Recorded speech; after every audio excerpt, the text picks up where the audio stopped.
What's up everyone, welcome back to my channel, hope you're all doing well. Today we've got a bit of a different video. I felt a kind of itch to play some Hitman Blood Money and wanted some nostalgia.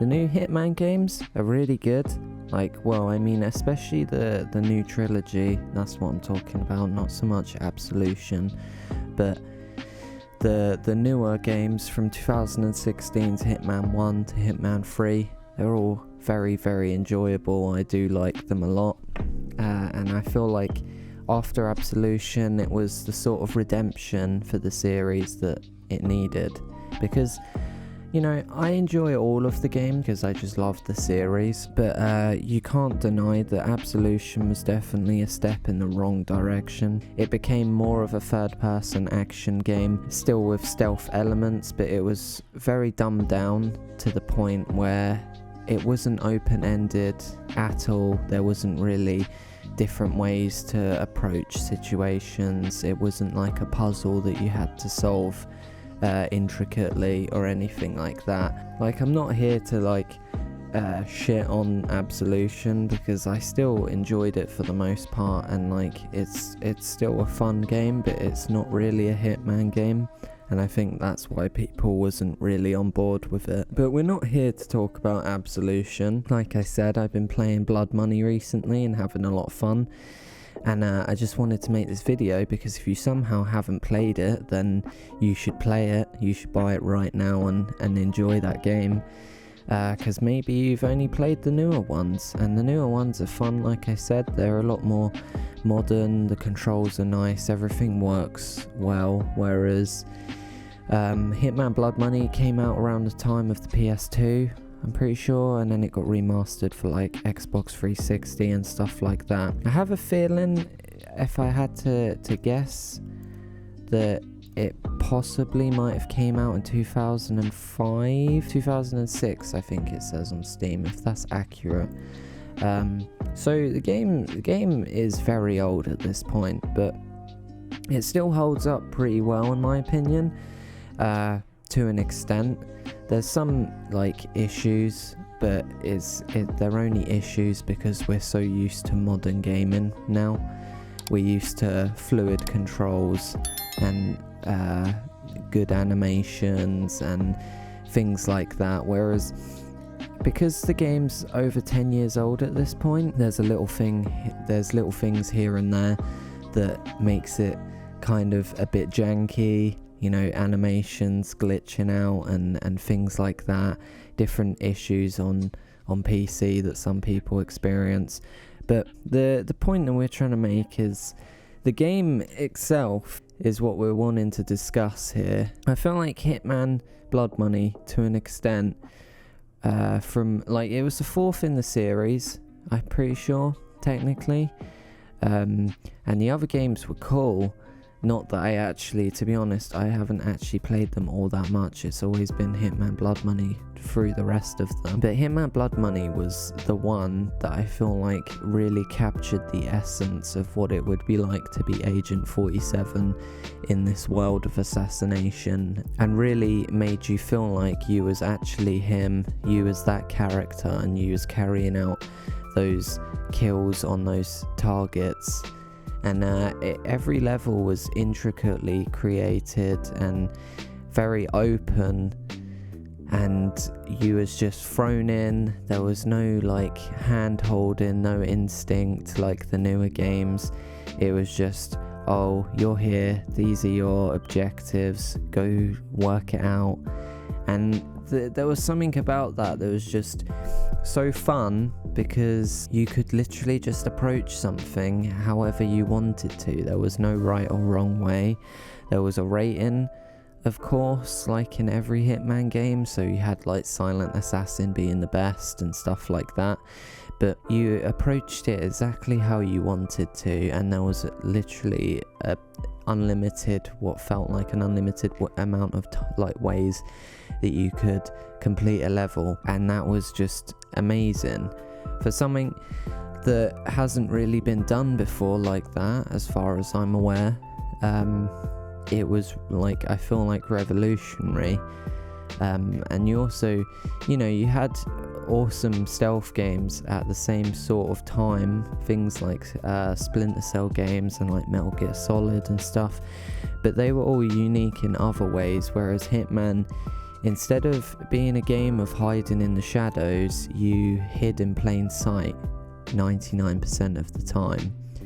You know, you had a lot of different disguises that granted you access to a lot of different kind of places and enabled you to do a lot of different things because of them. One of my favourite levels in Hitman Blood Money will always be A New Life. You basically, the guy's in like witness protection or something, and you gotta go in and like kill him, but like he's also, you know, being looked after by FBI the whole time. So the easiest way to like infiltrate that house is that you go and you put some sedative in some donuts and you give them to the guys working surveillance outside, and then that's how you get an FBI outfit, and that's your first disguise and your way to get into the house. And you know, that wasn't even like the one and only way that you could approach that issue. You know, you could go and knock out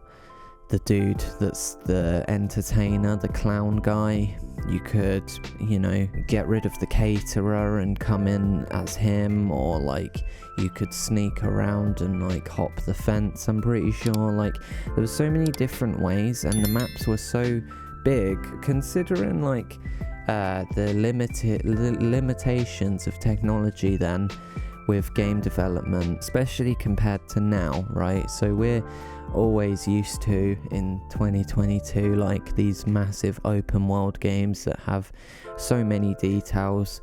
A good example of this is like something like Red Dead 2. I think that's the most amount of like details I've seen in an open world game in a very long time, and we're just used to that now. Whereas like think back in this sort of time period of games, around Hitman, like around 2005 and 2006 and all of that, this wasn't really done like all that much.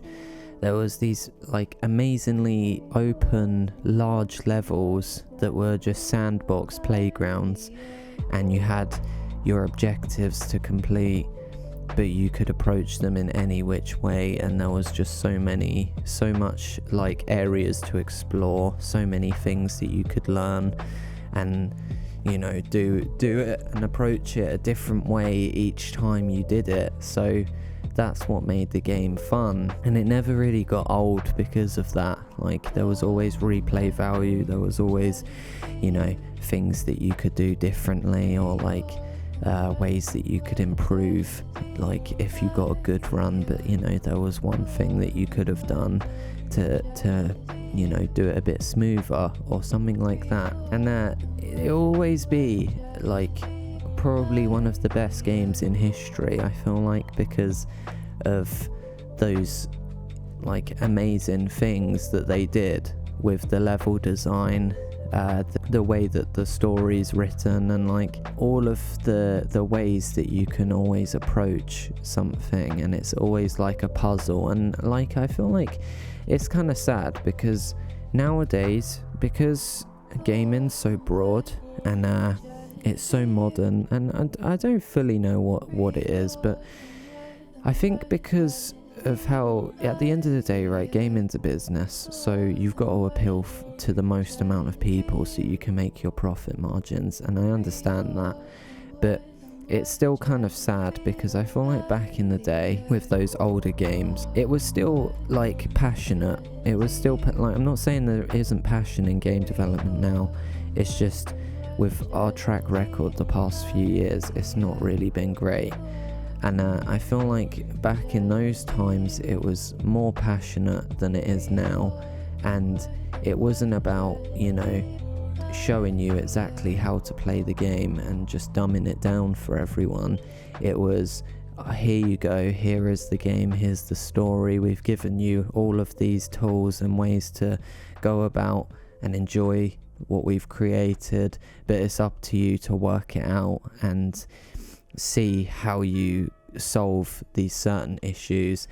And like, it's not just Hitman Blood Money that did that. It was like a good few games in that sort of era of gaming where, you know, you didn't feel like you was constantly having your hand held and shown, oh yeah, you know, this thing glows, so that means that's the item you need to pick up, or something like that. Like, there was a good amount of challenge, but not to the point where it was frustrating. Whereas now I feel like all too much it ends up being like, nowadays gaming is almost too easy with certain ways that, you know, it's scripted and like it just shows you exactly what you're supposed to do. The newer Hitman games, they do that, but I appreciate that you can turn it off.